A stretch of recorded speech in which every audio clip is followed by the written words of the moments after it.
অসমত ট্ৰেডিং কেলেংকাৰীৰো তদন্ত চলিব, সোণাপুৰতো উচ্ছেদ চলিব। ইয়াত এটাৰ পিছত এটা ধৰণৰ বস্তু নাই যে এটা তল পৰিলে আনটো হ'ব। ট্ৰেডিং কেলেংকাৰীটো কোনে ধৰিছে?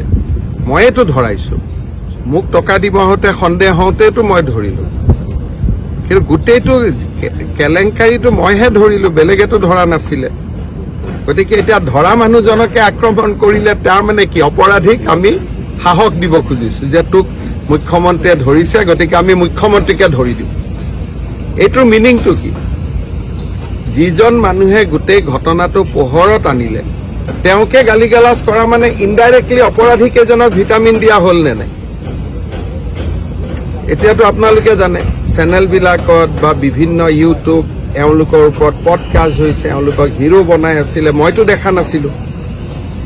যেতিয়ালৈকে মোক 1 কোটি টকা দিব অহা নাছিল, মোক মানে ৰিলিফ ফাণ্ডত, তেতিয়ালৈকেতো এওঁলোকক চবেই হিৰো বনাই ৰাখিছিল। হিৰো বনোৱাততো মই নাই। এইসকলক হিৰো বনাই কোনে ৰাখিছিল? আমাৰ সমাজৰ একাংশই ৰাখিছিলে।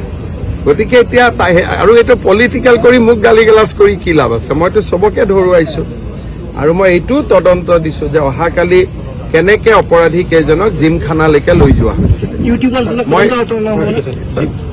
কালি প্ৰথম গ্ৰেপ্তাৰ কৰি আমাৰ এটা পুলিচৰ ফৰ্চে তেওঁলোকক জিমখানাত লৈ গৈছে, লৈ গৈ এটা চেনেলক সাক্ষাৎকাৰ ল'ব দিছে। পুলিচ আৰু সাংবাদিকৰ সম্পৰ্কটো এইটো চিন্তনীয়। তেওঁলোকক আমি এৰেষ্ট কৰিছো, পোনে পোনে লৈ যাব লাগে থানাত, লৈ নগৈ জিমখানাত লৈ আহি পেলাই এটা চেনেলক আকৌ তাৰ ইণ্টাৰভিউ ল'ব সুবিধা দিয়া হৈছে। মই নিজে 7:30 বজাত ইণ্টাৰভিউ চাই আছো। তেতিয়া মই ডিজিপিক ফোন কৰিলো, আৰে মই ইণ্টাৰভিউ চাই আছো, মানুহ থাকিব লাগে লকআপত, ইয়াত ইণ্টাৰভিউ হৈ আছে। কেছটোৰ পিছত মইহে লাগি আছো। মই মুম্বাইত আছিলো। ৰাতিপুৱা মই ছাডেনলি টিভি চাওঁতে দেখিছো, আপোনালোকে সেই চেনেলটোৰ তলত দৰ্শকত মোৰ নামটোও দেখিব। মই চাই আছো, মই দেখিলো যে ইটো জেলত থাকিব লাগে, ই কেনেকে ইণ্টাৰভিউ দি আছে। তেতিয়া মই ফোন কৰি হুলস্থুল লগালো। গতিকে মইতো ইয়াৰ পিছতে লাগি আছো আৰু আজি আমি কেবিনেটত সাহসী সিদ্ধান্তটো ল'ম ইয়াৰ ওপৰত। সেইবিলাকত কোনো ইছ্যু নাই। গোটেই কথাবিলাকৰ মাজত আপোনালোকে ক'ৰবাত সোমাই আছে, কোনোবা ইউটিউব, কোনোবা চেনেল।